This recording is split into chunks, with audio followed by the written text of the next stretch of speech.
Shalom, um dia feliz, dia abençoado para você em nome de Jesus. Estamos aqui em mais um devocional e eu quero compartilhar a palavra de Deus com você aqui em Mateus, no capítulo 4, versículos a partir do 18, que diz assim: E Jesus, andando junto ao mar da Galileia, viu a dois irmãos, Simão, chamado Pedro, e André, seu irmão, que lançavam as redes ao mar, porque eles eram pescadores. E disse-lhes: Vinde após mim, e eu vos farei pescadores de homens. E então eles, deixando logo as redes, seguiram-no. Hoje eu quero conversar com você a respeito de que todas as vezes que nós perdemos Jesus de vista, nós temos a tendência de voltarmos a ser quem nós éramos antes de conhecê-lo. Aqui nós temos visto que Jesus ele chega e se depara com Pedro e diz para Pedro: Pedro, você não vai mais ser pescador de peixes, você vai ser pescador de homens.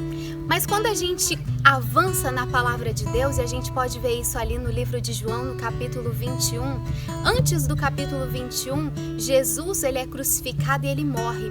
E todos os discípulos ficam ali apavorados, apreensivos, com medo dos judeus, sem saber o que aconteceria. E se a gente caminha na história e chega ali no capítulo 21, nós vemos que Pedro ele vai novamente para o mar.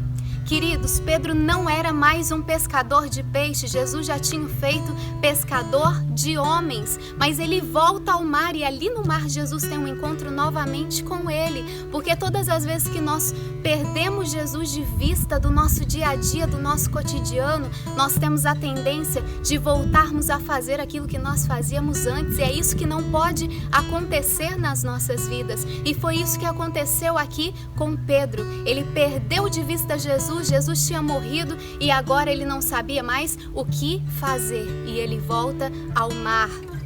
Esses dias eu estava mexendo em algumas coisas, em alguns papéis meus, e ali eu vi um papelzinho muito especial, que era a minha certidão de batismo, e estava ali, abril do ano de 2000, ou seja, fazem 20 anos que eu me batizei e que eu venho caminhando com Jesus. E ao longo desses 20 anos eu tenho visto muitas pessoas ficarem pelo caminho.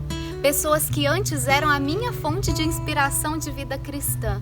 E infelizmente não estou aqui julgando eles, cada um tem os seus motivos e as suas razões. Mas fato é que eles ficaram pelo caminho. Eles não percorrem mais o caminho verdadeiro, que é o caminho de Jesus. E isso acontece, queridos, porque as nossas experiências do passado não nos fazem permanecer na nossa fé. A vida com Jesus é uma vida diária. Quando nós perdemos Jesus de vista, a nossa tendência é também nos perdermos no nosso propósito, no nosso alvo, que é o próprio Cristo. E isso aconteceu com Pedro e nós não podemos deixar que isso aconteça conosco.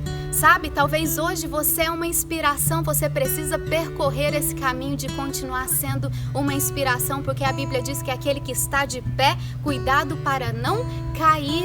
Queridos, a nossa vida é uma vida cotidiana. Esses dias uma menina me escreveu, até nessa semana, perguntando assim: Ju, como é que eu faço para ter uma constância espiritual?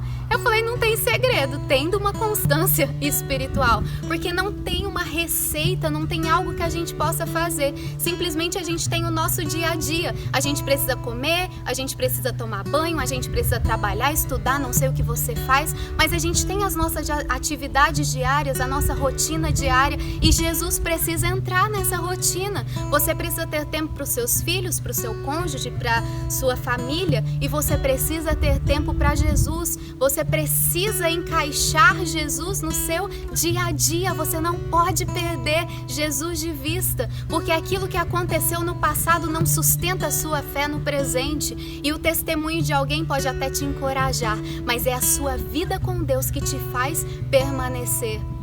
Ao longo desses 20 anos eu pequei várias vezes, mas eu me arrependi várias vezes. O nosso pecado não pode ser como Adão e Eva, que faz nos esconder da glória de Deus. O nosso pecado tem que trazer para nós a consciência de que nós precisamos correr para o colo de Deus. João diz: filhinhos, não pequem, não pequeis, mas se vocês pecarem, vocês têm advogado. Não é tempo de se esconder, mas é tempo de correr para o advogado e falar: eu errei sim, mas me defende aí junto com o Pai. E o Pai é o nosso nosso Pai de amor que sempre nos recebe de braços abertos. Sabe, queridos, quando Jesus encontra Pedro ali no mar, deixando de ser pescador de homens para ser pescador de peixes novamente, Jesus, ele tira Pedro de lado e fala assim: vamos conversar um pouquinho, Pedro?